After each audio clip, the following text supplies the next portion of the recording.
Good morning and welcome to the One of a Kind Financial Show Daily for Thursday, June 25th, 2026. I'm Mike Milligan. 2 days left in this week and the world hands us a packed Thursday. Core PCE before the bell, the Fed's bank stress test results, a final read on the first quarter GDP, gross domestic product, and 50,000 Scots somewhere between euphoria and heartbreak on South Beach.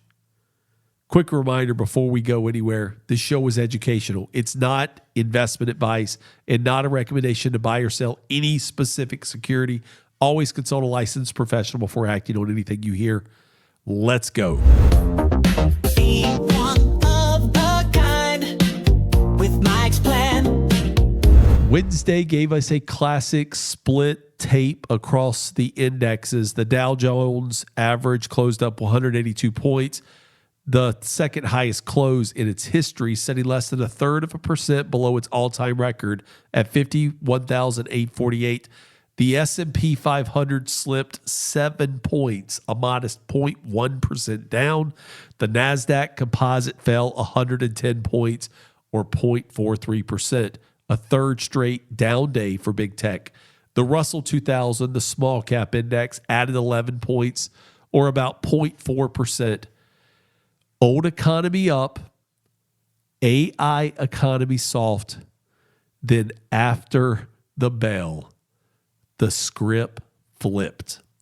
Micron Technology reported fiscal Q3 2026 numbers. And wow, record revenue of $41.5 billion against an expected $35.9 billion, $5.6 billion more than expected.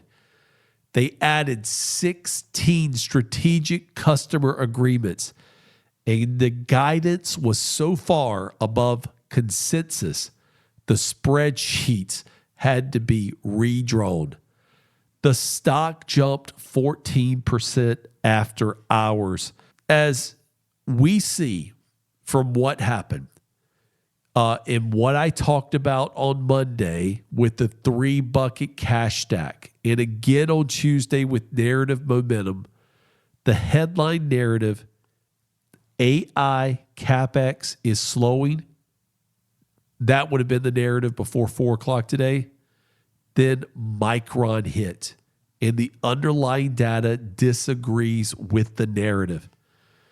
And that change sometimes happens in the same week. That's what happened this week. Your financial plan should not depend on you correctly calling what stock wins and what stock doesn't on any given Wednesday. Be one of a kind with Mike's plan.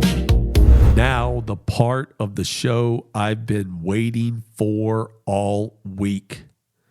Wednesday night in Miami, Brazil beat Scotland 3-0 at Hard Rock Stadium. There was a goal scored in the 7th minute, another one scored right before halftime, and a third about at the hour mark of the game. Brazil tops Group C. Morocco took second, and Scotland finished third. But here's the thing about this story that has nothing to do with the scoreboard. The Tartan Army, Scotland's traveling supporters, invaded Miami this week after becoming hits in Boston. CNN, ABC, NBC, The Guardian, the BBC, the New York Times all ran the same piece. Tens of thousands of Scots in kilts on Ocean Drive in Little Havana, even at a Miami Marlins baseball game. La Gazzetta wrote, Scotland has won the World Cup. The Fan World Cup has already been decided. They lost the match. They won the week. Now they wait. Is it Boston? Is it playing Mexico in Mexico City? The World Cup this year is using an expanded format, and 8 of the 12 third-place group finishers advanced to the round of 32. with 3 points and a -3 goal differential. Scotland is on the bubble. Whether they play next depends on the results that have not yet been played yet. But I will tell you this: the Tartan Army does not know if they'll fly home or fly to another city. This guy is rooting for another city. They did everything they could in the group stage. The outcome is now outside of their control. It depends on other people's results.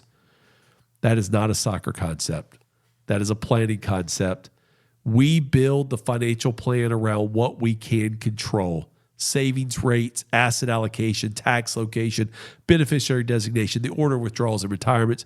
We don't build the plan around what we cannot control: the next Federal Open Market Committee's dot plot, where the S&P closes on December 31st, whether Brazil drops points to Haiti. Estoy aprendiendo. I'm learning. That's the best plans. We know that the best plans are the ones that still work when other people's results don't go your way. Be one of a kind with Mike's plan. 3 big items on the calendar Thursday, and they all matter to a financial plan. Number 1, core PCE. This is the Fed's preferred inflation gauge. Consensus is looking at 0.2% month over month on the core. Whatever prints, watch the year-over-year number. This is the one Chairman Warsh and the FOMC will quote in their next statement. The second thing, final Q1 GDP, plus durable goods orders, personal income, and personal spending, the same release window. A lot of data in 8 minutes. Markets often whipsaw between the prints and then settle by 9:30. And then number 3, the thing to look for, the Federal Reserve Bank stress test results are released later in the day. The annual stress test tells us which of the large U.S. banks have enough capital to absorb a severe recession scenario. The results drive dividend and buyback decisions at those banks for the next year. Educationally, this is one of the most under-discussed events on the calendar. It is the Fed checking the homework of the institutions that hold your deposits. And there are Fed speakers, Williams in the evening, Goolsbee later. After the Warsh statement last week, every word from a sitting governor or regional president is being parsed. That is educational, not a recommendation, but the lesson is one we keep coming back to. A single Thursday morning can move 6 different markets. Your plan should not require you to be right about any of them. Be one of a kind with Mike's plan. Speaking of education, here is the Educate segment for Thursday. Most people will read tomorrow's stress test headlines and look at one thing: did my bank pass? That is the wrong question. The right question for a personal financial plan is 2 parts. Number 1, FDIC limits. It's $250,000 per depositor, per insured bank, per ownership category. Most people leave deposits above that limit setting in one account because they never bothered to check. A simple titling change, like a joint account, a revocable living trust, beneficiary designations, payable on death, business account, that can multiply your coverage at the same bank. Number 2, the CET1 ratio. That stands for Common Equity Tier 1 Capital. It is the cleanest measure of how much loss a bank can absorb before depositors get nervous. The Fed stress test publishes a stressed CET1 for each large bank. A higher number means more cushion. You do not need to memorize the number. You need to know the term exists, and you need to know where to look it up. That's it. 2 numbers: FDIC limits, CET1 ratio. Education only, not a recommendation about any specific bank or account structure. But knowing those 2 phrases can put you ahead of most people who will read the headline tomorrow and learn nothing. Be one of a kind with Mike's plan. Guys, and to close, I keep coming back to this.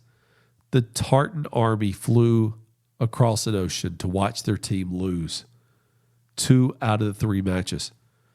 They will tell you it was the best couple weeks of their lives because they were there.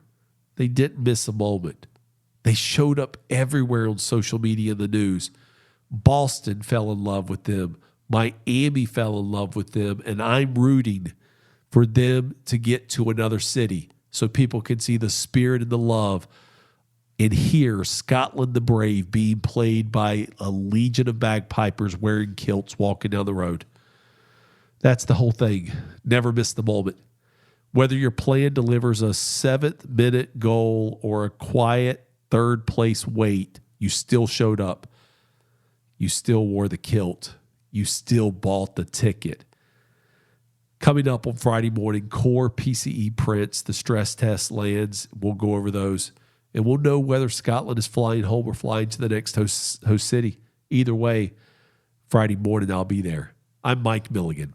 Educate, coach, plan. This has been Mike Milligan for the One of a Kind Financial Show Daily. This has been for educational purposes only. I am an investment advisory representative with Advisory Alpha LLC. Ideas by Mike, doing business as One Oak Financial and Mike Milligan LLC are unaffiliated entities of Advisory Alpha LLC. Before making any financial decisions, please consult with a licensed financial professional. To learn more about our firm, go to www.oneoakfinancial.com. That's the number one, oakfinancial.com. To learn more about me, you can go to mikemilligan.com.